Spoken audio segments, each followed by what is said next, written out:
Hola a todos, Dios los bendiga. Continuamos hoy nuestro devocional en el libro de Génesis. Vamos hoy a abarcar el capítulo 38 y 39. Génesis 38 dice al inicio: Aconteció en aquel tiempo que Judá se apartó de sus hermanos y se fue a un varón adulamita que se llamaba Hira. Y vio allí Judá la hija de un hombre cananeo, el cual se llamaba Súa, y la tomó y se llegó a ella. Aconteció en aquel tiempo.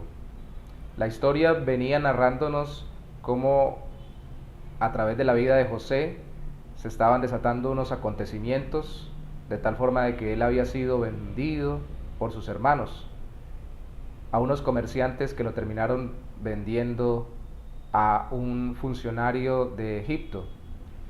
Y ahora se nos introduce a Judá. ¿Por qué? Es mi percepción que dentro de la narración histórica del autor de Génesis está queriéndonos mostrar esta historia primera y principalmente para contrastarla con la vida de José, con el capítulo que viene, el capítulo 39. Y al mismo tiempo, ya lo sabemos por la obra del autor divino que es el Espíritu Santo, seguirnos mostrando la historia como aquella que giraba en torno a la llegada de nuestro Señor Jesucristo, como lo veremos al final de este capítulo. La realidad es que la narración nos dice que Judá se desplaza hasta donde este amigo y consigue una mujer que no era de su descendencia. Tiene 3 hijos, para resumir la historia. Le consigue mujer al primer hijo, muere, le pasa de acuerdo a las costumbres de la época y que también luego en la ley de Moisés quedaría establecido, la esposa al siguiente hijo para que le dé descendencia. Y este ni siquiera muere, sino que dice la Biblia que Dios es el que le quita la vida porque él utiliza el método anticonceptivo más antiguo que se conoce y natural para no querer que ella le dé a luz hijos que van a ser de su hermano el fallecido. Y luego de que muere ese segundo hijo, pues Judá le dice a ella que espere hasta que el tercero crezca, y definitivamente se espera tanto que lo que da a entender el texto es que no quiere que le pase algo parecido, que muera su tercer hijo. Aunque había acordado con ella de darle a ese tercer hijo, él espera. Según la historia, durante esa espera muere su esposa y él queda en viudez. Durante su periodo de luto, él pasa por un lugar y se encuentra con una ramera o prostituta. Por la forma como se vestían las rameras de la época, él piensa que ella lo es y está con ella. Y ella le pide que en pago, como él no tiene nada para darle, le dé como garantía su sello, que seguramente estaba en su anillo, el cordón que lo ataba y su báculo, para que luego cuando le envíe el pago, que debe ser un animal para el sustento, ella le devuelva estas prendas con la persona que le envíe el pago. Resulta ser que la que había hecho esto y la que se presentó como ramera prostituta fue precisamente Tamar, la mujer de su hijo, que no había querido darle al tercer hijo. Ella lo hizo, según la historia, porque vio que crecía el tercer hijo y nada, que ella era entregada. Y era muy importante para la época que tuvieran esposo las mujeres y que no quedaran viudas y solas, porque quedaban desprotegidas de acuerdo a las costumbres de la época. Esto nos muestra que, como dijo alguien por ahí, pasa a las mejores familias. Todavía sabemos que el sueño de Dios a través de la vida de José se ha de cumplir para todo el pueblo y para todo el mundo, trayendo por medio del pueblo de Israel a nuestro Salvador, al Señor Jesucristo. Pero aquí pareciera ser que el deseo sexual prima en aquellos a través de los cuales Dios quiere establecer la llegada de su Hijo y está desarrollando su plan. Y es cierto, y Dios no libra de responsabilidades. Lo vemos en uno de los hijos de Judá, que murió precisamente por su irresponsabilidad, queriendo tener relaciones sexuales pero no queriendo dar descendencia conforme se había establecido y lo habían acordado. Y el deseo de Judá propiamente, el hermano de José, al querer tener una prostituta mientras estaba en su periodo de viudez, le lleva a orar de esta manera, no correcta, no confiable. Y lo peor aún es que cuando sabe que la esposa de su hijo de sus hijos, de los dos fallecidos, y la que debió ser la esposa de su tercer hijo, había quedado embarazada, manda que la maten y pide que la quemen. Y obviamente ella descubre con lo que él le dejó el hecho de que él era el que había estado con ella, y él termina por reconocer y entiende que había hecho mal porque no le había dado su tercer hijo para que estuviera casado con ella. Al final del capítulo, en el versículo 29 dice que cuando ella dio a luz, no solo reconoció al muchacho que dio a luz, sino a los muchachos, porque fueron gemelos, y sucedió que le pusieron un hilo en la mano, el que salió primero cuando sacó la mano, pero volvió a entrar al vientre materno y sale el segundo, y cuando sale el segundo le ponen como nombre Fares porque se abrió una brecha para salir primero que el otro que ya había sacado la mano. Este Fares es citado luego en la genealogía de Jesucristo, y por eso en Mateo 1:3 y en Lucas 3:33 es nombrado Fares como uno de los descendientes a través de, incluso se nombra Tamar, la que le dio a luz a este Fares de Judá. Es uno de los descendientes de Abraham, ascendientes o antecesores de Jesús, y a través de esa línea Dios trajo a su hijo. Pero como les decía, eso es para el sueño de Dios de la redención humana, pero en la historia de ese momento se resalta el hecho que también por deseo sexual, ya no sucumbiendo ante él, y Dios utilizando el error de los seres humanos a través de los cuales estaba realizando su plan, sino más bien usando la fidelidad en el ámbito del deseo sexual, en el dominio propio, en el pensar en Dios antes que el pecar sexualmente hablando, muestra el capítulo 39 contrastando a José con el hermano Judá en el capítulo 38 y su familia. Porque dice en el capítulo 39, versículos iniciales: llevado pues José a Egipto, Potifar, oficial de Faraón, capitán de la guardia, varón egipcio, lo compró de los ismaelitas que lo habían llevado allá. Mas Jehová estaba con José, y fue varón próspero, y estaba en la casa de su amo el egipcio. Y vio su amo que Jehová estaba con él, y que todo lo que él hacía, Jehová lo hacía prosperar en su mano. Halló gracia José en sus ojos, y le servía, y él le hizo mayordomo de su casa, y entregó en su poder todo lo que tenía. Entonces vemos la mano de Dios sobre la vida de José para realizar su plan.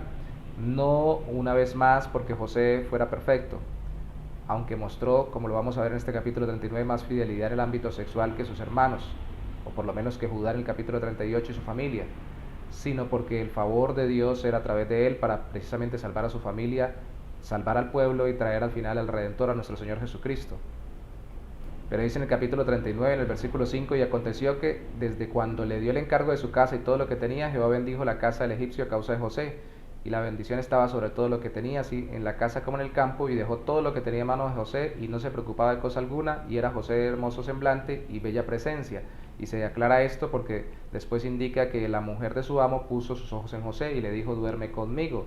La historia nos sigue diciendo que ella le insistía y él decía que no, y la explicación que él le daba, que cómo iba a ser contra su amo, que le había dado todo menos a ella misma, este grande mal, y cómo pecaría contra Dios. Él no solamente pensaba en ser fiel al que le colaboró, sino sobre todo ser fiel a su Dios, porque era el Dios suyo el que le había dado el sueño para su vida, el que estaba desarrollando el plan suyo, el plan de Dios sobre su vida, sobre la de José, y el que por eso le acompañaba, le daba gracia y prosperaba todo lo que tenía, habiéndole dado gracia también ante los ojos de Potifar. La historia termina diciéndonos que ella espera que la casa esté sola, lo toma por la ropa. Algunos pueden interpretar que tal vez él estaba por sucumbir porque ella queda con la ropa de él en la mano, pero él sale corriendo, ella grita y dice que él había querido abusar de ella. Le dice a todos, le dice a su esposo que es Potifar, el amo de José, lo manda a la cárcel, pero precisamente conforme la voluntad de Dios. Dice el versículo 20: lo puso en la cárcel donde estaban los presos del rey, y estuvo allí en la cárcel, precisamente en la cárcel donde estaban aquellos presos que luego saldrían, lo veremos después, y volvería por lo menos uno donde el rey, y lo conectaría con el rey de la época, para que Dios siguiera cumpliendo su plan a través de José, para preservar a su pueblo, para traer al mundo al Salvador. Y el jefe de la cárcel entregó en manos de José el cuidado de todos los presos, porque también halló gracia, extendió su mano Dios sobre la vida de José, no solo dándole gracia en el jefe de la cárcel o ante el jefe de la cárcel, sino también haciendo que todo lo que hiciera prosperaba. Así que termina diciendo el capítulo que le entregó el cuidado de todos los presos a José, y todo lo que se hacía allí, él lo hacía. No necesitaba atender el jefe de la cárcel cosa alguna de los que estaban en el cuidado de José, porque Jehová estaba con José, y lo que él hacía, Jehová lo prosperaba. Entonces la bendición de Dios estaba sobre José, porque su plan o su sueño era el hacer todo ese pueblo ir a Egipto, permanecer allá mientras los guardaba en medio de la hambruna, los hacía crecer y al final los prosperaba, y cientos de años después traía al Salvador. Ese sueño se pudo ver afectado no solamente por la mala disciplina en sus deseos sexuales de los miembros de la familia de Jacob, como pasó en el caso de Judá y sus hijos en el capítulo 38, sino que también se vio sostenido por la fidelidad en el ámbito sexual para con su amigo o su patrón, pero especialmente para con Dios de José. Y vemos como tanto en una como en otra circunstancia Dios sigue obrando su plan, su sueño, su propósito redentor, no siendo truncado por la irresponsabilidad o el pecado humano en el ámbito sexual, aunque sin librarlo de su responsabilidad, pero al mismo tiempo no importando el asedio mundano en cuanto a la sexualidad, a la fidelidad de sus siervos como José. Dios desea que nuestra vida sexual también sea instrumento de su propósito en nosotros. Recuerden siempre que el propósito primordial de Dios se divide en dos, ya teniendo la venida de Cristo y el Nuevo Testamento para respaldarlo y dárnoslo claramente. Es primero que seamos salvos eternamente por la fe en Jesucristo, arrepintiéndonos de nuestros pecados, y segundo, que seamos santos, que cada día caminemos más en santidad y en cada área de nuestra vida reflejemos más a Cristo y la gloria de Dios y la perfección de nuestro Señor y Salvador. Entonces entregue su vida sexual, sus deseos sexuales, y es cierto, Dios cumplirá su propósito aún a pesar de nuestras debilidades. Arrepiéntase y crea que el Señor lo puede restaurar, pero cuando sea tentado, mire la vida de José y entienda que más que José, el Señor Jesús resistió al pecado, y nosotros debemos también tener santidad o huir de la fornicación, del pecado sexual. Dios nos dará la victoria. La Biblia dice en el Nuevo Testamento: huid de la fornicación. No pensemos, no meditemos como no lo hizo José, sino solamente huyamos cuando la situación sea muy difícil, luego ya pensaremos y luego ya meditaremos. Mientras tanto, alimentémonos de la comunión con Dios para poder resistir en el día de la tentación. Oremos. Señor, te damos gracias y te bendecimos, y entendemos que tu plan y tu propósito es salvarnos en Cristo y santificarnos continuamente en esta tierra.